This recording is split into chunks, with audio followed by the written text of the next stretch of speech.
सहीह बुखारी 616।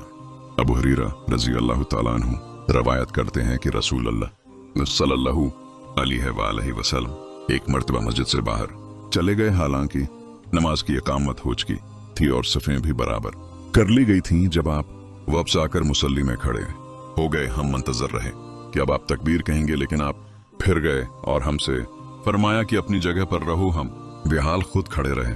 थोड़े उर्सा में आप हमारे पास तशरीफ लाए और आपके सिर से पानी टपक रहा था। आपने गसल किया था। सहीह बुखारी 617। हजरत अबू हुरैरा रज़ी अल्लाह तआला अन्हु रवायत करते हैं कि एक मर्तबा नमाज की इकामत हो गई और लोगों ने अपनी सफ़ें बराबर कर लें। इतने में रसूलुल्लाह सल्लल्लाहु अलैहि वसल्लम बाहर निकले और आगे बढ़ गए। हालांकि आप जंबी थे। याद आने पर फरमाया कि तुम लोग अपनी जगह खड़े रहो।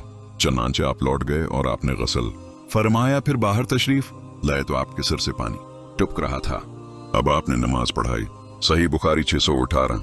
जाबिर इब्न अब्दुल्लाह रवायत करते हैं कि खंदक के दिन उमर बिन खिताब नबी सल्लल्लाहु अलैहि वसल्लम के पास आए और रज़ी अल्लाह तआला अन्हु क्या किया रसूल अल्लाह सल्लल्लाहु अलैहि वसल्लम, वल्लाह मैंने अब तक असर की नमाज नहीं पढ़ी और आफताब गुरूब हो गया। हजरत उमर का ये कहना इस वक्त था जब रोजादार के अफ्तार का वक्त हो जाता है। नबी सल्लल्लाहु अलैहि वसल्लम ने फरमाया, वल्लाह मैंने भी असर की नमाज नहीं पढ़ी।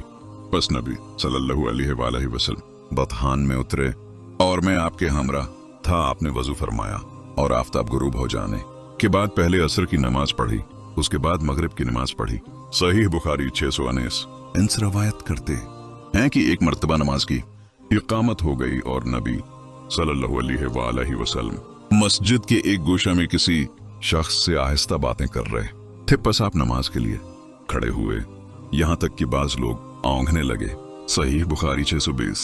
हमीद रवायत करते हैं कि मैंने साबित बनानी से उस शख्स की बाबत पूछा जो नमाज की इकामत हो जाने के बाद कलाम करे। उन्होंने मुझसे अनस बिन मालिक की हदीस बयान की कि उन्होंने कहा एक मर्तबा नमाज की इकामत हो चुकी थी। इतने में नबी सल्लल्लाहु अलैहि वसल्लम के पास एक शख्स आ गया। उसने आपको इकामत हो जाने के बाद रोक लिया और बातें करता रहा।